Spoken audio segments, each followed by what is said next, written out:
super bangga. IMF ketar-ketir minta Indonesia hentikan hilirisasi.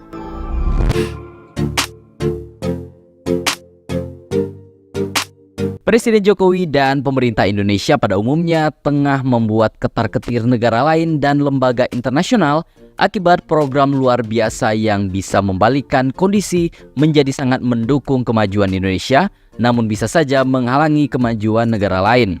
Salah satunya program fenomenal hilirisasi, yang mana pemerintah menstop pengiriman bahan baku ke luar negeri dan mengolahnya di dalam negeri menjadi produk setengah jadi ataupun produk akhir, sehingga pada saat dijual ke luar negeri sudah dengan harga yang tinggi.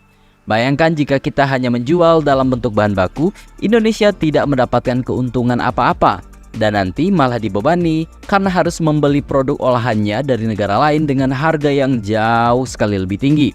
Sungguh jenius pemerintah kita. Terkait hal tersebut, salah satunya adalah Dana Moneter Internasional atau IMF meminta pemerintah Indonesia untuk mempertimbangkan penghapusan secara bertahap kebijakan larangan ekspor nikel dan tidak memperluasnya untuk komoditas lainnya. Paparan IMF ini diungkapkan dalam artikel For Consultation. IMF menilai kebijakan hilirisasi perlu mempertimbangkan masalah analisa biaya dan manfaat. IMF mengingatkan agar kebijakan hilirisasi menimbulkan hambatan negatif bagi negara lain. Wow. Biaya fiskal dan mahal penerimaan negara tahunan yang hilang saat ini tampak kecil, dan ini harus dipantau sebagai bagian dari penilaian biaya manfaat ini. Begitu kata IMF dalam laporannya seperti dikutip pada hari Selasa 27 Juni 2023. Oleh sebab itu, IMF mengimbau adanya analisa rutin mengenai biaya dan manfaat hilirisasi ini. Analisa itu harus diinformasikan secara berkala dengan menekankan pada keberhasilan hilirisasi dan perlu atau tidaknya perluasan hilirisasi ke jenis mineral lain. Apa perlu? Kebijakan industri juga harus dirancang dengan cara yang tidak menghalangi persaingan dan inovasi, sambil meminimalkan efek rambatan lintas batas yang negatif. Begitu tambahnya. Dengan demikian, IMF menilai otoritas Indonesia harus mempertimbangkan kebijakan hilirisasi dalam negeri yang lebih tepat untuk mencapai tujuannya dalam meningkatkan nilai tambah produksi.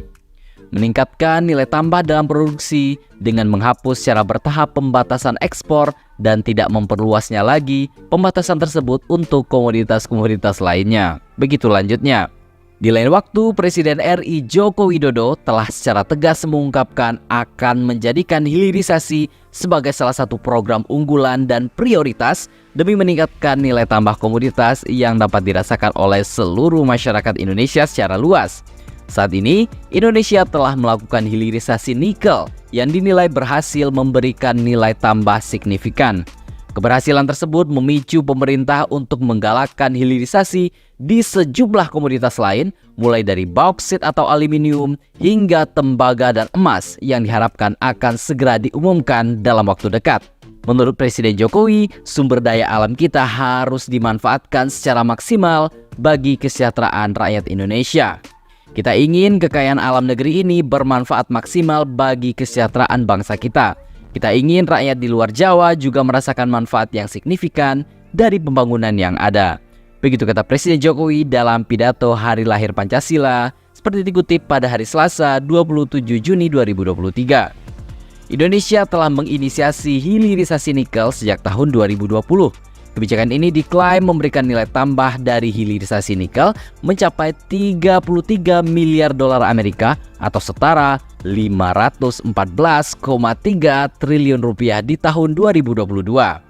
Mantan wali kota Solo itu pun memperkirakan bahwa pertumbuhan ekonomi di Indonesia pada tahun 2022 diyakini telah mencapai 5,2 hingga 5,3%. Pertumbuhan yang dinilai akan menempati nomor 1 di antara negara-negara besar lainnya. Selain itu, inflasi Indonesia masih sangat terkendali di angka 5,5%. Indeks manufaktur berada di angka ekspansif 50,9%. Kalau kita lihat angka-angka seperti ini, kita sangat optimis. Kita tidak perlu keliru. Begitu ujar Presiden Jokowi. Satu hal lagi yang membuat Presiden Jokowi optimis untuk ekonomi Indonesia, yakni pertumbuhan ekonomi Indonesia dibilang sudah merata di seluruh provinsi di Indonesia. Indonesia, kata Presiden Jokowi, sudah tidak lagi Jawa sentris. Hal ini terlihat bahwa pertumbuhan investasi di Maluku, Sumatera, ataupun di daerah lain di luar Pulau Jawa sudah tumbuh 54% dan pertumbuhan investasi di Jawa sudah mencapai 47%. Ini sangat-sangat baik karena hampir semua negara rebutan investasi di Indonesia kita. Bahkan, Presiden Jokowi yakin di saat usia emas Indonesia atau ulang tahun Indonesia ke-100 tahun di tahun 2045 mendatang, bangsa kita sudah menjadi negara maju di dunia. Amin.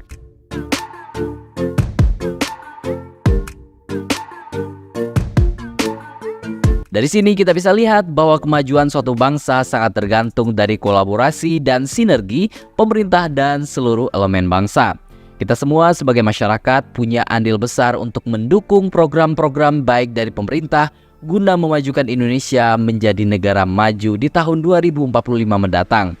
Biarpun ada sebagian negara yang tidak suka dengan kemajuan Indonesia, kita akan terus melesat maju seperti peluru tanpa bisa dibendung. Kalau dibendung, dadamu tembus dong, brother. Jadi, bagaimana menurut pendapat Anda?